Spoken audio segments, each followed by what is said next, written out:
अब्दुल्ला, कैसे हैं आप लोग? अस्सलाम वालेकुम, क्या हाल है आपका? गुड मॉर्निंग, कैसे हैं? आज हमें बिल्कुल ऐसा फील हो रहा है कि अब हम अपने नॉर्मल टेम्परेचर जो पूरा साल रहता है वहाँ कराची में खास तौर पे हम वहाँ आ गए हैं। हमारे कपड़ों से भी शायद आपको समझ आ गई होगी, गॉन आर द चादर्स एंड ऑल दोज थिंग्स। तो साथ साथ हमने आपको मौसम का हाल भी कराची का एटलीस्ट बता दिया। आज हमारा show is packed. There is so much on the show। क्या क्या और हम आपको बताएंगे, लेकिन सबसे पहले बाज़ाब्ता तौर पर कहेंगे अस्सलाम वालेकुम, सुबह बखैर, गुड मॉर्निंग। आप देख रहे हैं जियो पाकिस्तान। मेरा नाम है अब्दुल्ला सुल्तान, मेरे साथ हैं the very talented, the gorgeous Suma Amir Shah. Very nice. मैं कभी कभी सोचती हूँ मुझे टैलेंटेड पार्ट ज्यादा पसंद है या गॉर्जियस, मतलब दोनों होना बहुत मेरा ख्याल है बहुत जरूरी है। लेकिन ये बाज़ाब्ता तौर पर स्टार्ट क्या होता है? बस पहले हम अशर से बात कर रहे होते हैं, फिर हम आप सबसे बात कर रहे होते हैं, और अभी हम आपको बता दें कि हम क्या करने वाले हैं। यार वो कल देखा आपने हदीका कियानी की क्या खबर? हाँ एग्जैक्टली, छोड़ेंगे हम क्या करने वाले हैं वो तो हम कर ही लेंगे। लेकिन ये हदीका कियानी की जो खबर रात को एक सर्कुलेट होती, social media was going crazy कि वो कुछ ड्रग्स के साथ पकड़ी गई हैं यूके में एयरपोर्ट पे, और उसके फौरन थोड़ी ही देर बाद उनकी अपनी एक तस्वीर आ गई, वो लाहौर में बैठी हुई है अपने घर में। मतलब ये सोशल मीडिया पे ये कौन ऐसी अफवाहें फैलाता है? मुझे तो, मैंने उनसे बात करनी है, कौन है आप लोग? बड़ा कुछ होता है सोशल मीडिया पर, इसीलिए आप सोशल मीडिया से ज्यादा हमें देखा करें, क्योंकि हम ऑथेंटिसिटी के साथ खबर देते हैं आपको। आज हम शो में आपकी मुलाकात कराएंगे एक लेडी माउंटेनियर से जिन्होंने खुर्दपेन पास which is one of the most difficult terrains of Karakoram mountain range, वो उन्होंने सर किया है, उबूर किया है, और 51,000 फुट की बुलंदी पर है। इस बहादुर लड़की से आपकी मुलाकात होगी, और फिर मुलाकात होगी बॉडी लैंग्वेज एक्सपर्ट। हम कितनी बार देख रहे होते हैं अपने सियासतदानों को हाथ मिला रहे होते हैं, एक दूसरे को पैट ऑन द बैक कर रहे होते हैं, मतलब क्या है इस सारी चीजों का, ये भी हम ये भी पूछ रहे हैं मैंने कि खवातीन के लिए तो बड़ा इंपॉर्टेंट नहीं हो कि कौन आपको किस नजर से देख रहे हैं, ये भी आप जज कर सकते हैं, और ऊपर से नीचे तक किस तरह देख रहे हैं। एनीवे, बड़ी बातें करनी है, आप भी हमें ट्वीट कर सकते हैं if there is something specific that you want to know. लेकिन अब शो का बाकायदा हम इफ्तिताह करते हैं और शुरू करते हैं शो को विद द टॉप स्टोरी। देने का मुतालबा हो रहा है।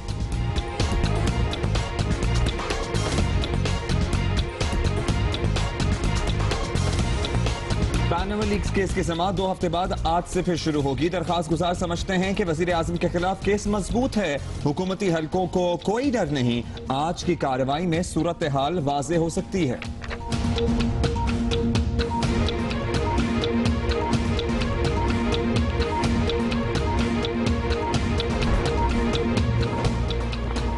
अपने फौजियों की नाम नेहाद बहादुरी दिखाने के चक्कर में भारतीय आर्मी कहीं की कहीं निकल गई। पोस्टर पर पाकिस्तानी जवान छाप दिया, शायद अपने सूरमा कम पड़ गए थे।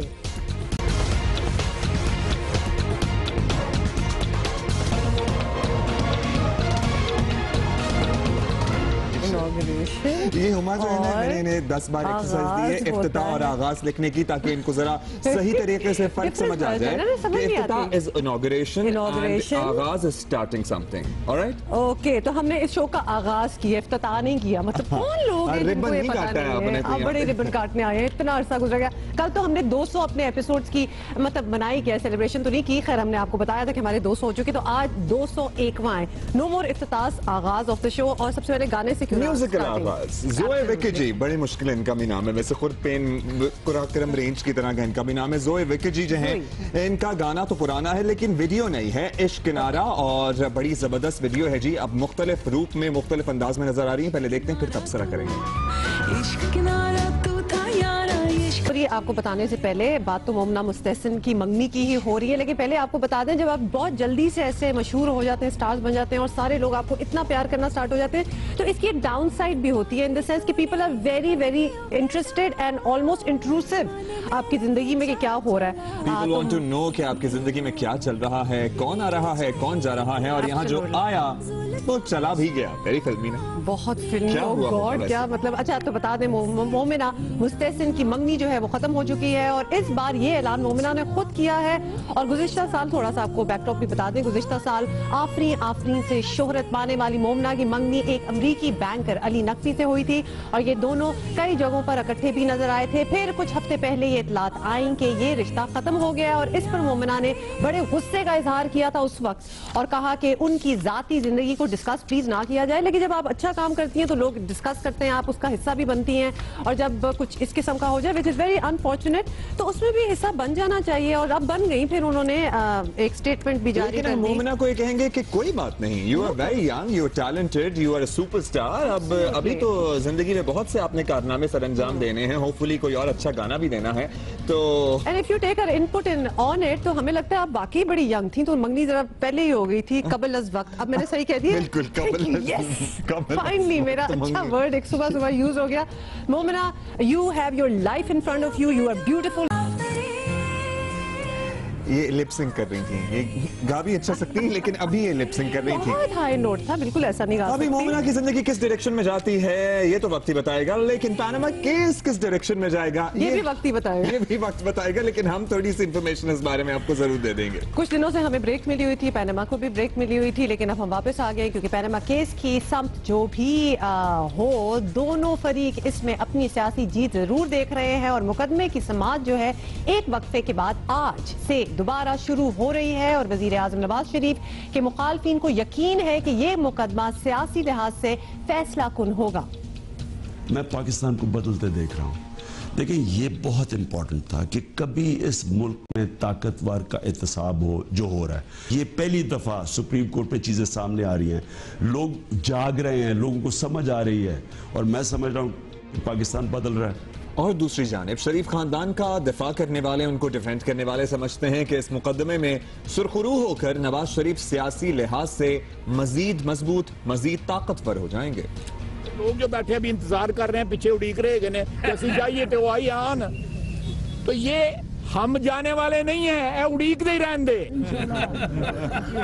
पीछे खलोते रहने दे। हमसे पहली बार हिसाब नहीं लिया जा रहा, हम देंगे हिसाब, और जो हमें चबाने की कोशिश करेगा उसके दांत आएंगे। अच्छा, ख्वाजा आसिफ की पंजाबी जो है वो बड़ी एडिक्टिव है, मतलब आपका दिल चाहता है कि आप उनको सुने कि वो क्या कह रहे हैं।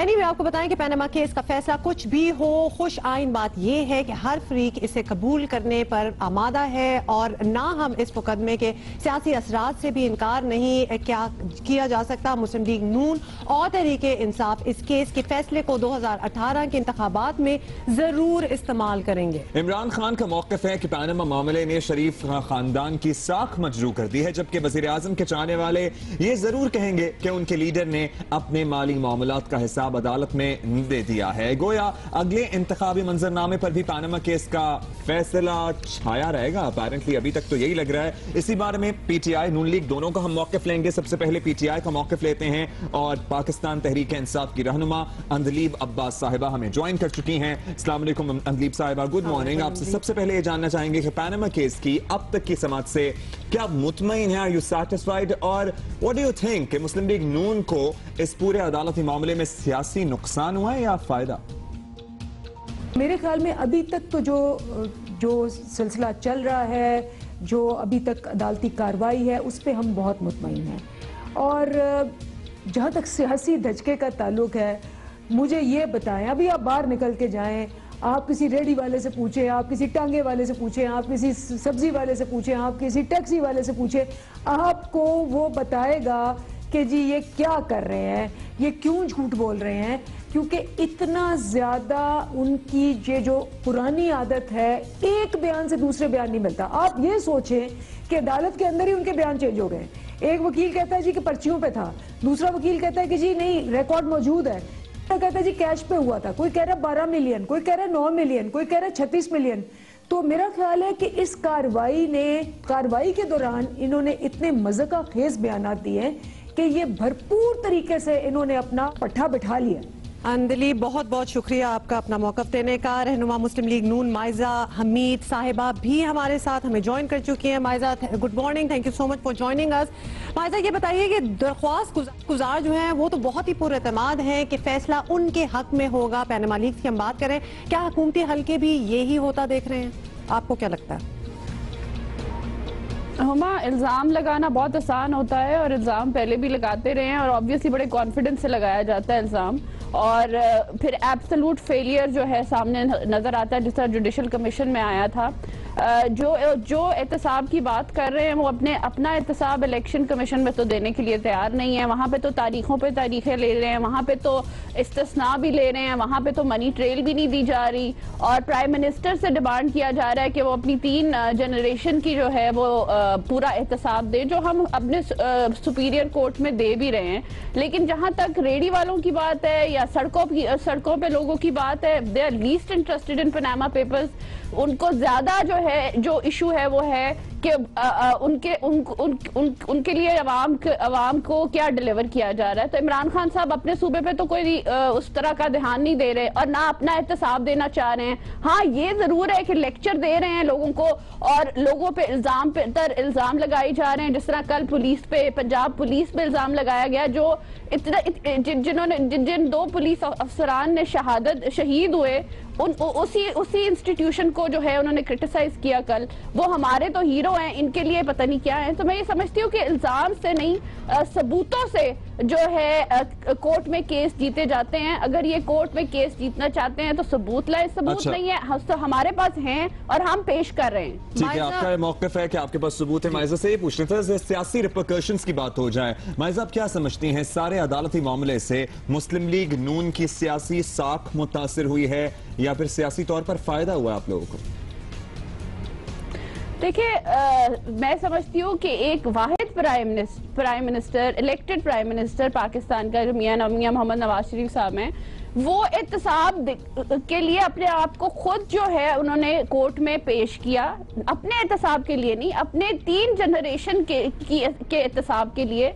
और हर जनरेशन का एहतसाब हो रहा है। तो मैं ये समझती हूँ कि इससे तो हमें और पॉलिटिकल माइलेज मिलती है, हमें और जो है पॉपुलैरिटी मिलती है अमंग द मैसेज कि एक प्राइम मिनिस्टर जो है अपना खुद एहतसाब दे रहा है और अपना खुद जो है सारी ट्रांसपेरेंट तरीके से सब कुछ सबूतों के साथ दे रहा है। तो इसका मतलब है कि मनी ट्रेल प्राइम मिनिस्टर दे रहे हैं, लेकिन वो नहीं दे रहे। जी माइजा, आपसे अभी हम बात जारी रखेंगे। शेख रशीद बात कर रहे हैं इस वक्त इस्लामाबाद में, हम सुनते हैं वो क्या कह रहे हैं। हकीकत की जाने बढ़ रहा है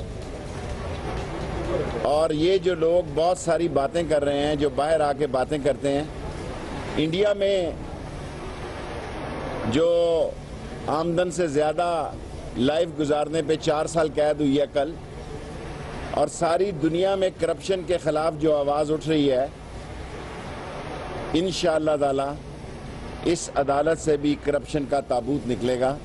इसी महीने के आखिर में निकले या अगले महीने के पहले या दूसरे हफ्ते में निकलेगा जरूर। वैसे शेख साहब बड़े कॉन्फिडेंट भी नजर आ रहे हैं और उनका डायलॉग वैसे यही है जो वो हर मर्तबा इस्तेमाल करते हैं, क्योंकि हम ही सुबह रोज इन्हें कट करते हैं। माइजा, शेख साहब फिर वही कह रहे हैं कि इस मर्तबा भी उन्होंने कहा कि करप्शन का ताबूत निकलेगा। अच्छा, when do you foresee this coming to an end? आप क्या समझती हैं कब तक ये मामला निपट जाएगा?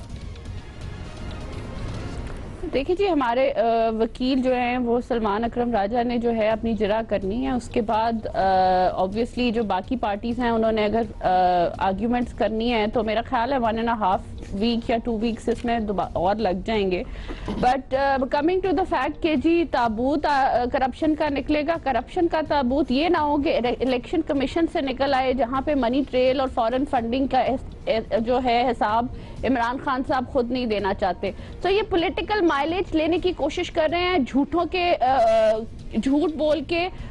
जिस तरह मैंने आपको पहले भी कहा कि एक हाइप क्रिएट की जाती है झूठों की और इल्जाम लगाने की, लेकिन बाद में जब हम कोर्ट ऑफ लॉ में आते हैं, सुप्रीम कोर्ट में आते हैं, तो उस वक्त इनके पास सबूत नहीं होते और सिर्फ पॉलिटिकल पॉइंट स्कोरिंग की जाती है अदालत के बाहर। माइजा, बहुत बहुत शुक्रिया हमसे बात करने का। वो पॉलिटिकल पॉइंट स्कोरिंग की बात हो रही है, सबूतों की बात हो रही है, तो सबूत हैं वो अभी हुकूमत की साइड से भी नहीं आए। और मैं एक चीज पे इख्तलाफ जरूर करूंगी कि माइजा का ये कहना कि ऑन द ग्राउंड रेडी वाले या आम लोग इंटरेस्टेड ही नहीं है पैनामा लीक्स में, दैट्स रॉन्ग। पूरी दुनिया जो है, पाकिस्तान में तो खास तौर पे लोग बहुत इंटरेस्टेड हैं। आफ्टर ऑल अगले साल के जो इलेक्शंस हैं they are very dependent on किसने करप्शन की और किसने नहीं की, इसलिए ये ना कहें कि अवाम बिस्टेड है। ये बात है कि ये तो सबूत हुकूमती साइड से हम लिटरली में भी हो गया। यहाँ पर भी जरा फिर से चीजें सोशल छुपता भी नहीं, तेज है तो वो यूं कर जिस कोताही की लगी है हमें बात है तौर पे हम आपको बता दें कि ज्यादा ही जालिम बन गई है सोशल मीडिया, क्योंकि वो ऐसे ही कि आर्मी ने बड़े किसको बड़े तुम तराक के साथ अपनी सेना के सुरमाओं की बहादुरी को यकीनन आपने खुद कोता को दिखाने के लिए एक पोस्टर लेकिन गड़बड़ है जो दिखाएं भाई हम कोने में उस कोने में असल में ये है, ये एक्चुअली जवान है और या फिर भारतीयों के दिमाग सुरमा के बजाय, और ये कोई ये पहले भी एक हीरोज के फिर भी इन्होंने काफी एंजॉय किया, नो डिफरेंट हीरोज कौन बड़ी विजुअल इफेक्ट एब्सोल्यूट जरा एक मूवी नाम था हीरो, याद ये हमारा यही लग रहा है वहां भी छाया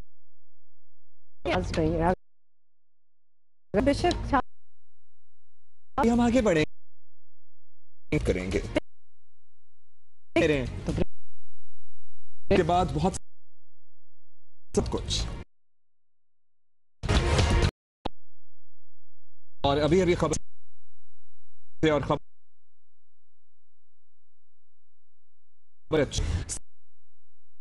सदर धमाका हुआ है, कितना नुकसान अभी मौसूल जाएंगी हम रखेंगे, लेकिन गलनी के इलाज के फासे पर धमाका मौजूद है। जी इरफानुल्लाह बताइएगा कि क्या हुआ है, अपडेट दीजिए।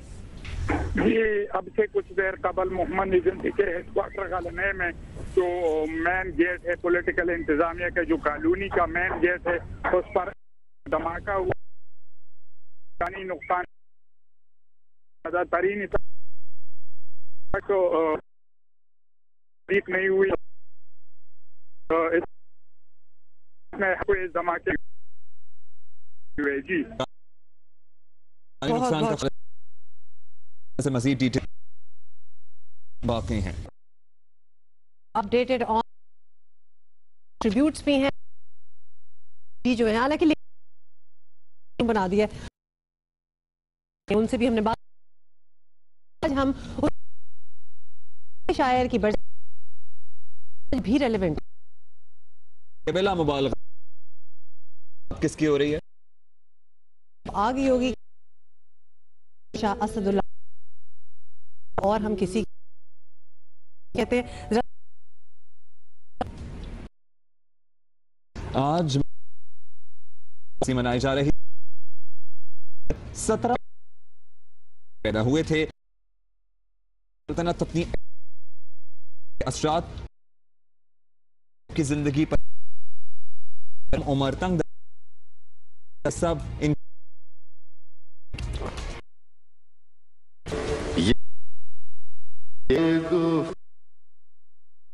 क्या तुम अंदाज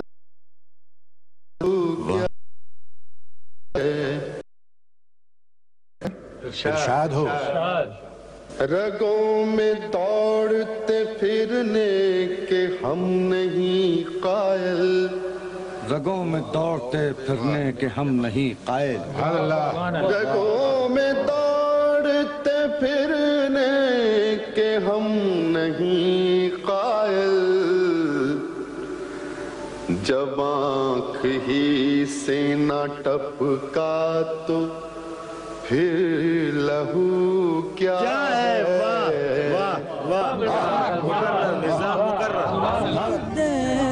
कोई है यार को मेहमान किए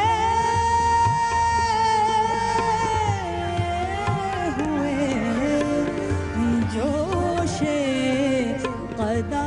गालिब की ज़बान शाइस्ता और आसान थी और इस वजह से आज 200 साल के बाद भी उनकी शायरी को सुनने और समझने वालों की कोई कमी नहीं। गालिब को हिंदुस्तान पाकिस्तान के हर बड़े गुलकार ने गाया है।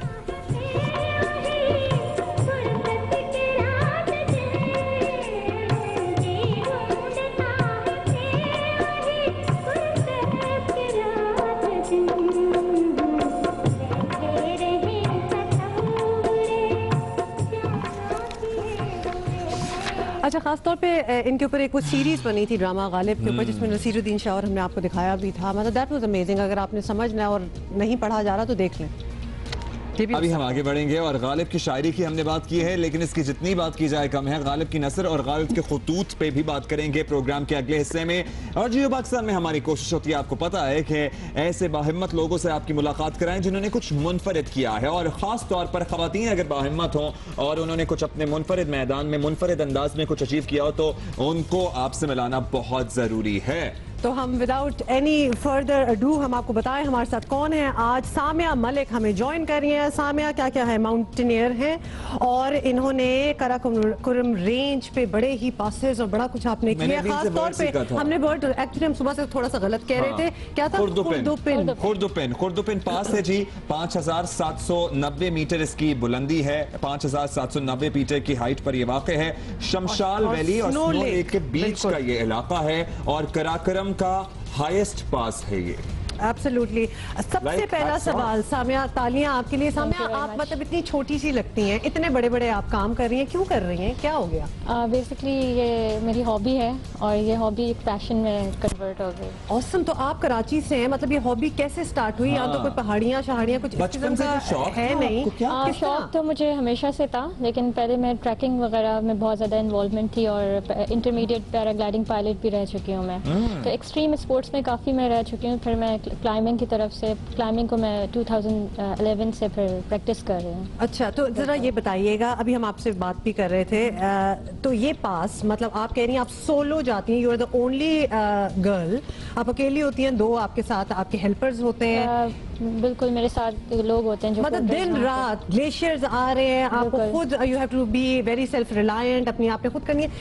डॉन्टिंग बात नहीं लगती? आपको लगता है कि आप इक्विप्ड हैं टू डू दिस? ऑब्वियसली मेरी ट्रेनिंग इस तरह से। ट्रेनिंग क्या होती है? ट्रेनिंग में आपको ये सारी चीज़ें सिखाई जाती हैं कि how to rescue, how to cross the curves, how to explore the road. मुझे यहाँ बैठे हुए नहीं समझ नहीं। ओके, तो हाउ टू स्काउट और कर्वेसेस को किस तरह से फाइंड आउट करना है, अपने रूट को किस तरह से बनाना है, तो ये सारी चीज़ें ट्रेनिंग में इन्वॉल्व होती हैं। कहाँ होती है सामिया यहाँ पर? शमशाल में आप जाएं, वहाँ पे मतलब ग्लेशियर्स हैं, या आप स्कर्दू वाले साइड पे भी जाएं, या माउंटेनियस एरिया जहाँ पे ग्लेशियर्स हैं, तो आप उस पर प्रैक्टिस कर। वहाँ पे जो एक्सपर्ट्स हैं, वहाँ पे एक शमशाल माउंटेनियरिंग स्कूल भी है, तो वहाँ से भी आप ये ट्रेनिंग ले सकते हैं। अच्छा, we have seen your videos और हम चला भी रहे होंगे साथ साथ। मुझे ये बताइएगा कि सबसे पहले तो ये आपके माँ बाप आपको इजाजत दे देते हैं, मतलब कि अकेली खातून यहाँ पे, तो इस मुहिम में तो आपके साथ एक पार्टनर थे, शमशाल के लोकल थे, लेकिन अदरवाइज अब अकेली करती हैं कि हमारी तो हम तो रात को घर जाने में लेट हो गए, हमारे 6 फोन आ जाते हैं। हम बिल्कुल डाउट्स नहीं डालना चाह रहे हैं आपके माँ बाप के दिमागों में, अगर वो आपको जाने दे रहे हैं। बड़ी हिम्मत की बात है, बड़ी अच्छी बात है। तो फैमिली किस तरह सपोर्टिव रही है? फैमिली काफ़ी सपोर्टिव रही है इस हवाले से, और पहले जब मैं जाती थी तो ज़्यादा कंसर्न होते थे, और अभी भी जब मैं खुर्दुपिन जा रही थी तो बहुत ज़्यादा कंसर्न थे, क्योंकि ये एक बहुत ज़्यादा डिफिकल्ट पास है जिसकी हिस्ट्री भी बहुत देखी जाए तो ये कभी विंटर में नहीं हुआ हुआ। तो आपने क्यों ये सोचा कि मैं इसको विंटर में करके, मतलब इसके पीछे क्या सोचती कि ये भी बता देते हैं हुमा, ये समझ में होता है, लेकिन ये पहली खातून है जिन्होंने विंटर में ये मुहिम किया। बताएं। बेसिकली हर क्लाइंबर चाहता है इसको क्लाइंब करना। खुर्दुपिन का नाम जो है वो मतलब जो इसकी थ्रू आउट हिस्ट्री रही है, वहाँ पे बहुत ज़्यादा डेथ्स हुई हैं, और वो जो उसका डिफ़िकल्टी लेवल है, तो मैं उसको विंटर में करना चाहती थी क्योंकि मैं जो 3 साल से अपना विंटर एक्सपेडिशन कर रही हूँ, इसी के लिए प्रैक्टिस कर रही हूँ कि मैं मुख्तसरन ये बता दें, मुख्तसरन सोते वोते कैसे थे आप लोग? इतनी बर्फ की सिले हैं और सबसे मुश्किल पार्ट क्या था?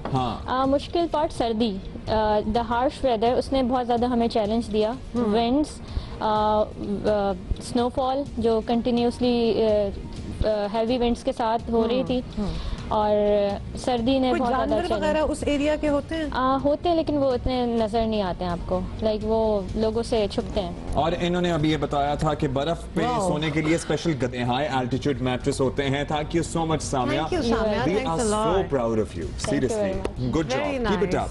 और जल्दी से हमें ब्रेक लेनी है क्योंकि ब्रेक के बाद हमारे पास बहुत कुछ है आपके लिए।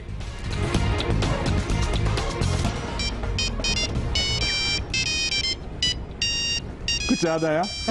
हमें बहुत कुछ याद है। अगर आपको याद नहीं आ रहा 33-10 तो आप यस एग्जैक्टली बहुत ही छोटे थे। 33-10 की बात तो ये 33-10 इसी तरह हमने बात कर रहे हैं। ये सिर्फ एक नंबर नहीं है, ये एक शनाख्त है, और बल्कि होती थी और एक दौर की शनाख्त है। ये अब तुमने लगाई थी। हाँ, आप बोले साथ साथ। और ये मोबाइल फोन जो था, ये 3310 एक नोकिया का मोबाइल फोन होता था, और ये अपनी लंबी बैटरी, आसान इस्तेमाल और सबसे बढ़कर अपनी पायदारी में अपनी मिसाल आप था। मतलब है कि आप जख्मी करने के लिए भी किसी को इस्तेमाल कर सकते थे ना, ईंट के तौर पे भी इस्तेमाल हो सकता था। ये वाली बात जरा लोग टीवी पे कौन सी थी? ये बात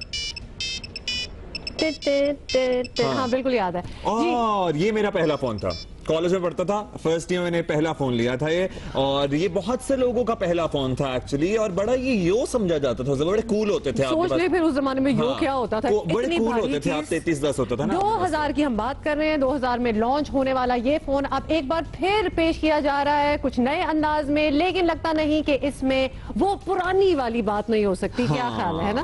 अब ये स्मार्टफोन हो जाएगा तो वो बात तो नहीं होगी ना इसमें, जो इसमें बात थी। बिल्कुल, और अब फोन बहुत डेलिकेट है। 3310 जो है वो अपनी मजबूती के किस्से जो है ना, इसके इंटरनेट पे मीम्स बनी हुई है। आपको पता है कि लोग कील ठोक रहे हैं इसके साथ, मतलब क्या क्या नहीं कर रहे।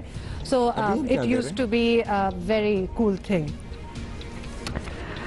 अच्छा जी, अब हम कुछ क्रिकेट की भी बात करते हैं। ऑल्दो ये बहुत ही एक पेनफुल किस्म का हमारे लिए हो गया है टॉपिक। स्पॉट फिक्सिंग की हम बात करें, हम पीएसएल को पेनफुल नहीं होने देंगे, बिल्कुल नहीं होने देंगे हम तो। मतलब स्पॉट फिक्सिंग की भी बात करेंगे। स्पॉट फिक्सिंग के इल्जामात के साथ फरवरी को गिरफ्तार किया गया था और अप्रैल 2017 तक इनको जमानत पर रिहा कर दिया गया है। तर्जुमान नेशनल क्राइम एजेंसी के मुताबिक पीसीबी और आईसीसी एंटी करप्शन यूनिट इससे मिलकर तहकीकात कर रहा है। बिलीव के नासिर जमशेद, मतलब हमारे बड़े पुराने नाम हैं जिनके नाम अब उठ रहे हैं। आई होप इससे ज्यादा नाम ना आए। हमने मजीद बात करनी है रमीज राजा से, हम बात करेंगे after this news break. Rameez Raja होंगे हमारे साथ, आपने कहीं नहीं जाना।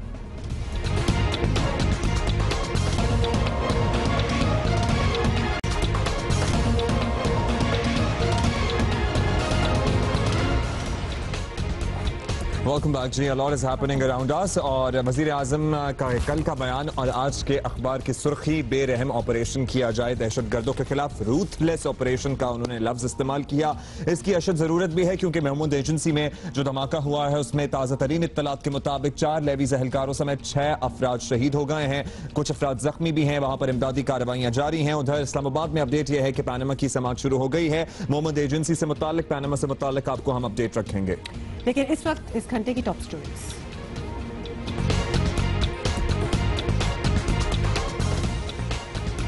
पंजाब में मरीज दवाएं ना मिलने से परेशान हैं। पंजाब हुकूमत से नाराज दवा फरोश फिलहाल लचक नहीं दिखा रहे।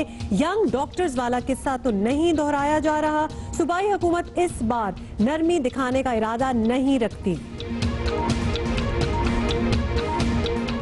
पाकिस्तान में होने वाली हर बड़ी दहशतगर्द कार्रवाई के पीछे अफगानिस्तान में बैठे दहशतगर्दों का नाम आ रहा है। बहुत होगी। सबसे पहले हम बात करेंगे पाकिस्तान सुपर लीग की, और आज मैच है क्वेटा ग्लैडिएटर्स जो कि बड़े स्ट्रांग जा रहे हैं, और इस्लामाबाद यूनाइटेड का जो कुछ स्कैंडल्स की जद में है। और इसके लिए हमारे साथ मौजूद हैं क्रिकेट के राजा रमीज राजा। बिल्कुल, बहुत सी बातें करनी है रमीज राजा साहब आपसे, लेकिन सबसे पहले तो ये बता दें कि आज के मैच की बात हो जाए, क्वेटा या इस्लामाबाद, कौन सी टीम आपको लगता है ज्यादा स्ट्रांग नजर आ रही है? देखिए, ग्लैडिएटर्स के पास जो सबसे बड़ा ग्लैडिएटर है दुनिया क्रिकेट का, वो मौजूद है। आप समझ रहे होंगे, कोई अभी उनकी टीम में खेल रहे हैं, वो डग आउट में बैठते हैं, और उनकी पर्सनैलिटी और उनका जो पैशन क्रिकेट के लिए इतना ज़्यादा है कि ग्लैडिएटर्स फेवरेट हो जाते हैं। मैं बात कर रहा हूँ सर विवियन रिचर्ड्स की, और एक बहुत ही ज़बरदस्त बाय है ग्लैडिएटर के लिए वो। दूसरा सरफराज और उनकी टेनेसिटी, उनकी कप्तानी, नेवर से डाई स्पिरिट के साथ खेलते हैं। मुझे ऐसा लग रहा है, और फिर जो यूनाइटेड के साथ कुछ ऐसी सिचुएशन बन गई हुई है कि मोराल थोड़ा बहुत डाउन होगा। किस तरह से वो पिक करते हैं, क्योंकि T20 में गिरते भी बड़ी जल्दी हैं और उठ भी बड़ी जल्दी जाते हैं, मगर जिसके पास फ्लो होती है वो फेवरेट हो जाता है। सो मेरे ख्याल से ग्लैडिएटर्स है फेवरेट। अच्छा Ramiz, obviously you are there और आप बड़ा क्लोजली ऑब्जर्व भी कर रहे हैं PSL के जितने भी मैचेस हो रहे हैं। इस्लामाबाद यूनाइटेड की आपने बात की, इनके 2 प्लेयर्स स्कैंडल की जद में हैं। जाहिर है एक बात तो है, खबर तो है, कोई प्रेशर लग रहा है आपको इन लोगों पर? मुझे लगता है, आई डोंट नो अंदर से कितना इनको उठाया गया है कि एक एपिसोड थी और एक बड़ा ही जैसे होता है आपका एक डरावना ख्वाब था, इसको जितनी जल्दी आप भूल जाएं उतना अच्छा है, मगर कहना और है और उसको प्रैक्टिकली एग्जीक्यूट करना कुछ और बात होगी। तो मैं ज़्यादा घबराऊंगा नहीं और ना ही फिक्रमंद रहूंगा कि अभी भी अगर ये उस स्कैंडल की लपेट में है यूनाइटेड, क्योंकि थोड़ा सा टाइम लगे श्रग ऑफ। अच्छा रमीज, मोरल को तो ऑब्वियसली थोड़ा बहुत ऊपर नीचे हुआ होगा, क्योंकि ज्यादातर जो प्लेयर्स की बात हो रही है स्कैंडल में वो इस्लामाबाद यूनाइटेड के ही हैं। जैसे कि इस्लामाबाद यूनाइटेड के एक और खिलाड़ी इरफान का नाम भी आया है। इस सूरत हाल में आपको क्या लगता है कि टीम मैनेजमेंट को टूर्नामेंट में आगे बढ़ने के लिए क्या करना होगा, क्या जरूरी है? देखिए, अगर मैं यूनाइटेड का कोई मेंटोर हूं इस वक्त, तो मैंने एक तो बताऊं कि गुड रिडंस के जल्दी छुटकारा ऐसे एलिमेंट से हमें मिल गया, और इसी वजह से मैं स्पर ऑन होके इनको कहूं कि जो इन्होंने हमें हराने की कोशिश की, हम दुनिया को जीत के दिखाएंगे और इनके जो 2 लड़कों के मुंह पे तमाचा मारेंगे। मैं इस स्पिरिट से इनको जी अप करता और ये कहता कि हम नए स्टार्स ढूंढेंगे, हम दोबारा से खड़े होंगे, हम एक भरपूर जवाब देंगे, लोग एक्सपेक्ट नहीं करें हमें जीतना, हम जीत के दिखाएंगे। तो ये ऐसी चीज़ें हैं जो कि आप टीम मीटिंग में दोहरा सकते हैं, एक ऐसी एनवायरनमेंट क्रिएट कर सकते हैं कि जो हुआ भूल जाइए, नए स्टार्स बनाते हैं और इनके मुंह पे जिन्होंने हमें गंदा करने की एक बहुत बहुत शुक्रिया रमीज राजा, एंजॉय योरसेल्फ ओवर देयर। और हम PSL से वो जो एक मैं कहती हूँ शैडो सा एक पड़ गया, वो नहीं आने देंगे। हाँ, नहीं आने देंगे। और अपडेट ये है, लेकिन हम क्या करें, खबरें भी ऐसी आ रही हैं सामने कि खालिद लतीफ और शर्जील खान, ये दोनों जो प्लेयर्स हैं जिन पर इल्जामात हैं, ये अब अपना बयान रिकॉर्ड कराने के लिए PCB पहुंच गए हैं, जहां PCB का एंटी करप्शन यूनिट और दीगर जो आला हुक्काम हैं इनसे बयान लेंगे। बाज़ाब्ता तौर पर इनकी प्रोफेशनल स्टेटमेंट भी आने का इम्कान जाहिर किया जा रहा है। सुहेल इमरान हमारे साथ हैं, उनसे डिटेल लेते हैं कि आज होगा क्या एक्चुअली में। जी सुहेल, बताइएगा कि दोनों प्लेयर्स वहां पहुंच गए, क्या बात होगी आज? हमारी लाइन जरा ड्रॉप हुई है सुहेल के साथ, सुहेल से हम राब्ता कर रहे हैं, उनसे दोबारा से पूछेंगे। लेकिन ये विजुअल्स आप देख रहे हैं, लेटेस्ट विजुअल्स हैं ये, खालिद लतीफ और शर्जील खान ये दोनों पहुंच गए हैं। और कल जो नजम सेठी साहब का बयान था उससे ये लग रहा था कि कन्फेशन भी इन्होंने कर लिया है। अब देखते हैं कि आज की स्टेटमेंट में ये क्या कहते हैं। ये विजुअल्स तो हम वैसे एयरपोर्ट के दिखा रहे हैं, लेकिन हम we are just very curious कि ये क्या कहेंगे, अपनी सफाई में क्या बात करेंगे। सुहेल इमरान हमें दोबारा ज्वाइन कर रहे हैं। सुहेल, बताइएगा, दोनों प्लेयर्स PCB पहुंच गए, क्या बातचीत होगी, क्या सफाई पेश करेंगे? जी उमर, भी कुछ देर पहले करप्शन स्कैंडल में जिन 2 खिलाड़ियों का नाम आया था, शर्जील खान और खालिद लतीफ, वो कराची से लाहौर उनकी फ्लाइट लैंड की है। अभी कुछ ही देर बाद वो PCB में पहुंचेंगे, लेकिन अभी यहाँ पर PCB ने इस बात की तो कंफर्मेशन की है कि दोनों खिलाड़ियों को आज तलब किया गया है। हियरिंग कितने बजे होगी और कहाँ होगी, नेशनल क्रिकेट अकेडमी में होगी या PCB हेडक्वार्टर कद्दाफी स्टेडियम में होगी। लेकिन आज वो दोनों जो खिलाड़ी हैं जिनका क्रिकेट करप्शन में नाम आया है, वो एंटी करप्शन के कर्नल आजम और पाकिस्तान क्रिकेट बोर्ड के कानूनी मशीर सलमान नसीर, उनके साथ मुलाकात करेंगे। उनको इब्तदाई तौर पर उनके ऊपर जो चार्जेस हैं उनके हवाले से उनको आगाह करेंगे, और इस बात का भी इम्कान है कि आज ही उनको बाकायदा तौर पर चार्जशीट दे दी जाएगी। अगर वो इस चार्जशीट को, जिस तरह पहले बताया जा रहा है कि उन दोनों खिलाड़ी जो हैं वो कन्फेस कर चुके हैं, अगर वो दोनों खिलाड़ी आज भी कन्फेस कर लेते हैं अपनी उनके ऊपर चार्जशीट को, फिर Pakistan cricket board appellate tribunal तश्कील नहीं देगा, बल्कि बाकायदा तौर पर इस मामले की तहकीकात का आगाज होगा। लेकिन ये तमाम तर मामला जो है अभी आज ही इसके बारे में वाजे और कंफर्मेशन आ जाएगी। लेकिन दोनों खिलाड़ी सूरत हाल वाजे हो जाएगी। दोनों खिलाड़ी खालिद लतीफ, शर्जील खान कराची से लाहौर पहुंच गए हैं, आज किसी भी वक्त PCB चले जाएंगे। ये एयरपोर्ट के विजुअल्स से लाहौर एयरपोर्ट के, जहां अब से कुछ देर पहले वो पहुंच गए हैं। खासतौर पर जैसे हमारे रिपोर्टर ने भी बताया और दुनिया में भी लोग जो पाकिस्तानी इंटरेस्टेड हैं क्रिकेट में, वो देख रहे होंगे लेकिन दोनों ने एडमिट भी कर लिया है, मतलब इन्होंने they have even confessed, जिसको कहते हैं कि इन्होंने क्या किया था, which is very good and sad at the same time. अभी हम जरा बॉडी लैंग्वेज, क्योंकि आपको पता है कि आप जिस तरह बात करते हैं, जिस तरह से चलते हैं, जिस तरह से देखते हैं, जिस तरह से हाथ मिलाते हैं, ये सारी चीजें इंसान की पर्सनालिटी में हमारा बड़ी इंपॉर्टेंट होती है। बिल्कुल, लेकिन हम एक चीज पे जरा कॉन्सेंट्रेट कर रहे हैं, जैसे कि जिंदगी में अमूमी तौर पर दो लोग मिलते हैं तो इनके हाथ मिलाने का अंदाज बहुत अहमियत रखता है। ये हम सारों ने सुना हुआ है, जब सिफारती आदाब की बात हो तो हाथ मिलाने का अंदाज दो ममालिक के दरमियान ताल्लुकात का पता भी दे रहा होता है। तो बात हो रही है जनाब हाथ मिलाने की। माहिरीन कहते हैं कि हाथ मिलाने के अंदाज पर हर किसी को तवज्जो देनी चाहिए,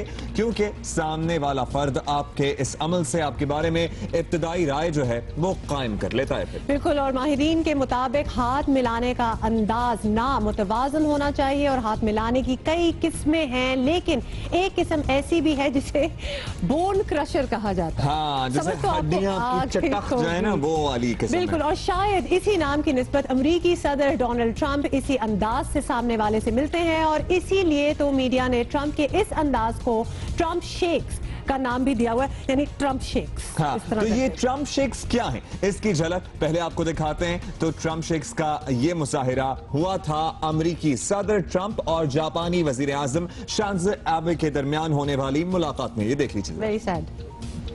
There's nothing sad about it. उसका हाथ तोड़ दिया था almost. You have to look at his expression when he actually उसका अच्छा, उसकी बेचारे की कलाई भी मुड़ी हुई है ना। हाँ।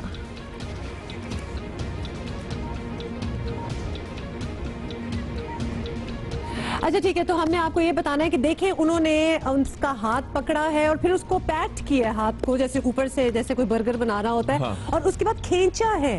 अच्छा, ट्रंप का ये बाय द वे बड़ा स्टाइल है कि वो हाथ थोड़ा सा खींचते भी हैं। प्लीज डू नॉट मिस जो जापानीज प्राइम मिनिस्टर है, उनका एक्सप्रेशन जब उनका फाइनली हाथ वापस आ जाता है, उनको नहीं लग रहा था कि हाथ वापस आएगा। अब इस वीडियो में आप देख सकते हैं कि ट्रंप के ट्रंप शेक्स और ट्रंप के जापानी वजीर आज़म से हाथ मिलाने के अंदाज को देखिए, गौर कीजिए कि इनकी पकड़ कितनी सख्त है और उनकी ना कलाई भी मुड़ी हुई है बेचारे की, इतनी जोर से पकड़ा हुआ है। और फिर एक मौके पर जब जापानी वजीर आज़म बज़ाहिर पीछा छुड़ाना चाहते हैं, लेकिन ट्रंप जा रहे हैं ना अंदाज में उनका हाथ अपनी तरफ खींचने, और बेचारे जापानी वजीर आज़म कुछ कर भी नहीं पा रहे हैं और शायद सोच रहे हैं कि मैं किस मुसीबत में फंस गया हूं यार, मेरे साथ ये क्या हो गया। एक्चुअली जो उनकी उसके बाद बड़ा ही इन्होंने स्टडी किया और आंखों का जो एक्सप्रेशन था उनका, वो डेफिनेटली यही कहता था कि वो फाइनली शुक्र है हाथ छोड़ा उसने मेरा। और इसीलिए तो फिर हुमा जब ट्रंप के शिकंजे से जान छूटती है तो उनके चेहरे के तासुरात भी देखने वाले हैं। ये आप देखिए, अब हमारे चेहरे के तासुरात नहीं, उनके चेहरे के तासुरात like, इस तरह करके फाइनली मतलब शुक्र है। आई एम श्योर अगर इतने कैमरास ना होते तो अपने हाथ को थोड़ा सा मलते भी। हाँ। है ना। और आप देख सकते हैं यहाँ पर हम आपको बार बार विजुअल्स भी दिखाएंगे, जापानी वजीर आजम के तासुरात भी दिखाएंगे। बड़ी अनकंफर्टेबल सी फीलिंग है। कुर्सी ये हमने आपको दिखा दी है, लेकिन अब हम आपको कुछ we need to make sure हम आपको बताएं कि एक्चुअली ये होता क्या है और इस सारा चीजों का मतलब क्या होता है। आइए जी, डॉक्टर साहब हमारे साथ हैं और ये हैं कॉर्पोरेट ट्रेनर डॉक्टर आरिफ प्यार अली। डॉक्टर साहब पहले तो आपके वालेकुम सलाम, आपके नाम का ही हमें बता दें, प्यार अली नाम बड़ा ही प्यारा है।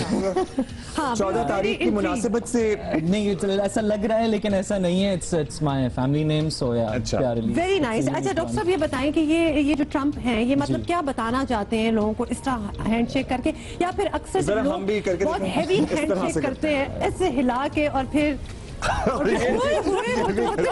यही होता है। सोचिए जरा, कैमरास भी ऑन होते हैं।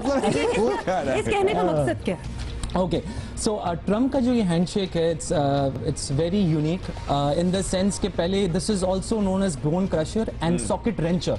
अच्छा, सॉकेट रेंचर, यस, ये जो खींचता है, so this shows utter dominance when he does like this. Normally हमारे यहाँ पर भी लोग जो है वो दो हाथों से हाथ मिलाते हैं।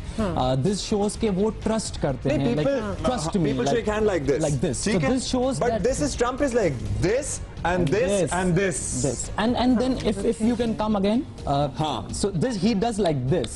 ये तसल्ली क्यों दे रहे हैं? This is utter dominance. कुछ करने वाली बात है, patting somebody, क्योंकि वो ऐसे हाथ उन लोगों से भी मिलाते हैं जिनका हमें पता है कि उनको खास पसंद नहीं है। बिल्कुल। तो लिहाजा he is always like doing this के पुत्र मैं देख रहा हूँ। अब हैंडशेक जो है वो आइडियली पुराने जमाने से लेकर आज तक बिजनेस डील क्लोज करने के लिए सबसे फायदेमंद होता था। It was the most appropriate way to close deals. ठीक है, to close the deal with a handshake. अब हुआ ये है कि इनका जितना भी मैं नोट कर रहा था, Justin did a wonderful job. So he just, वैसे आपको लगा है कि ये इंटेंशनल था, ही हैड ऑब्जर्व्ड इट और फिर उन्होंने किया, या फिर ये बस उस दफा हो गया? बिल्कुल, अगर क्योंकि आप नोट करें, so he did like this and और फिर उन्होंने अपना हाथ अपर एल्बो पे रखा है, ठीक है, अपर शोल्डर पे। मैं भी जरा इधर ही हूं, मैं जवाबन यूं भी ट्रम्प प्रेसिडेंट आप एक be like this। अच्छा, if it's like this कि आप डोमिनेटिंग हैं, अगर ये इस तरह से है तो मैं डोमिनेटिंग हूं। Very interesting. अगर आपका हाथ यूं है तो मैं डोमिनेटिंग हूं, अगर इनका हाथ यूं है तो ये डोमिनेटिंग है, तो स्ट्रेट वर्टिकल रहना चाहिए। yes, और इसके बाद एक और चीज ये है कि अच्छा, जो सबसे that he का नहीं है, don't go in एग्जैक्टली इनके फ्लूजी मिलाई नहीं, आप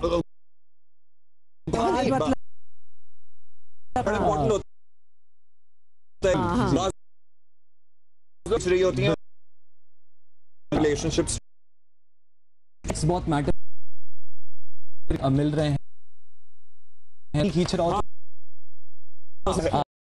क्यों रखते होंगे। I'm sincere, open gesture, ठीक है, दिस शो अगर आप अपने लड़ाइयाँ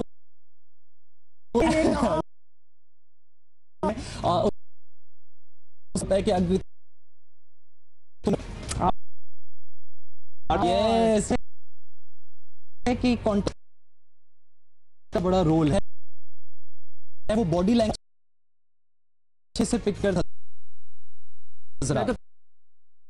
पहले तो अब सिनेरियो जो हैं showing some and if we are हम खाते हुए नहीं था, अल्फाज आपका बॉडी तरह एक ही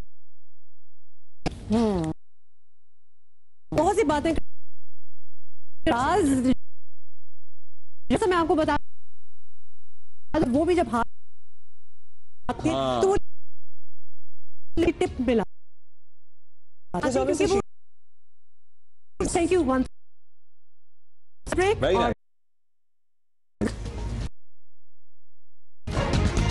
जीत कभी हमारी जीत।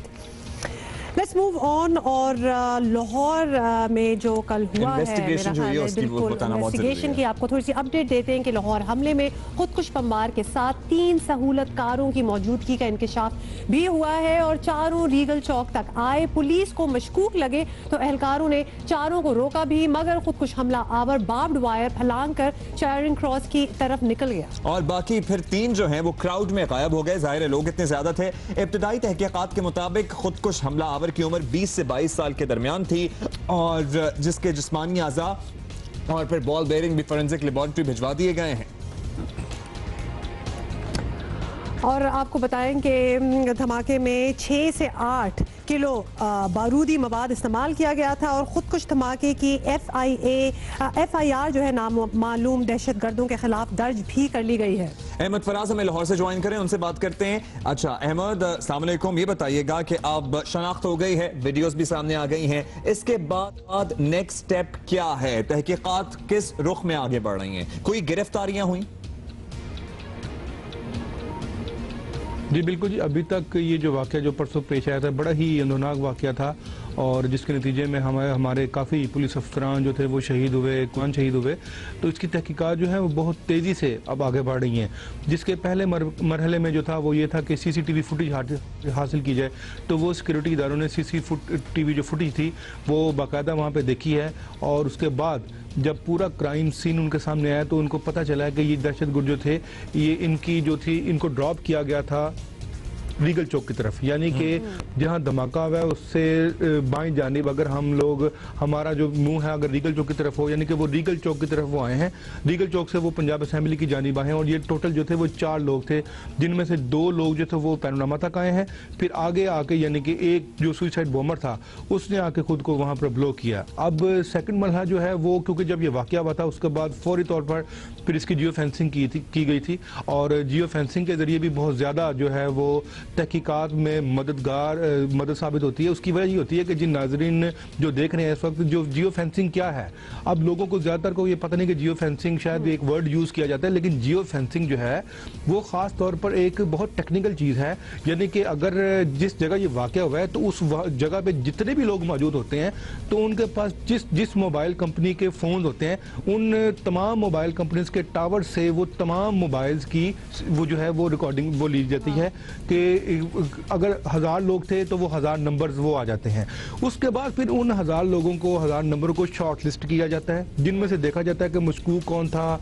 यानी कि अगर वहां पे किसी पुलिस वाले कोई मौजूद था तो उसको शॉर्ट लिस्ट कर दिया जाता है, कोई जर्नलिस्ट है तो उसको शॉर्ट लिस्ट कर दिया जाता है। तो इस तरह शॉर्ट लिस्ट के बाद वो फिर जो है वो तहकीकात बहुत ही मददगार साबित होती हैं। जो माजी में जो वाक़यात हुए थे, खासतौर पर गुलशन इकबाल, वहाँ पर जियो फेंसिंग ने बहुत मदद की थी। जो सहूलतकार उनको छोड़ने आए थे, उनकी जो है जब जियो फेंसिंग हुई तो उनके नंबर से ट्रेस हुआ था कि ये जब उसको पकड़ा गया उससे पूछा कि जियो फेंसिंग बहुत इंपॉर्टेंट है। गॉड की टेक्नोलॉजी इतनी ज्यादा हो गई है, इतनी फैल गई है कि ये चीजें भी पकड़ी जा सकती हैं। आई विश कि पहले पता चल जाए किसी तरीके से। लेकिन जब से जियो फेंसिंग की बात हो रही है, I have that doubt in mind, क्योंकि वहां पे बहुत सारे अहमद फराज, बहुत बहुत शुक्रिया आपका, जल्दी से बताएं। बहुत सारे लोग हैं तो बहुत मुश्किल काम है जियो फेंसिंग भी करना, लेकिन होपफुली कि वहां से कुछ निकल जाए।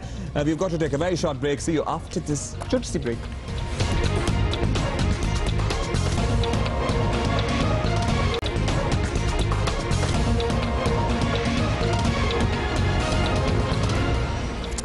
वेलकम बैक जी। और पंजाब में सूरत हाल वही है, हम बात कर रहे हैं फार्मासिस्ट और फार्मास्यूटिकल कंपनीज की हड़ताल की, उनके एहतजाज की, और उनको कोई भी अक्ल नहीं आ रही है अपेरेंटली, क्योंकि लोग बहुत परेशान हैं। जब इंसानी जान का मामला होता है, आई एम सॉरी, मैं रिजेक्ट हो जाता हूं कि आप किसी की जान से नहीं खेल सकते हैं, लेकिन खेल रहे हैं। और हड़ताल अगर आप देखें तो अभी भी पंजाब में हड़ताल है, कोई फार्मेसीज, कोई मेडिकल स्टोर्स वगैरह नहीं खुले हुए।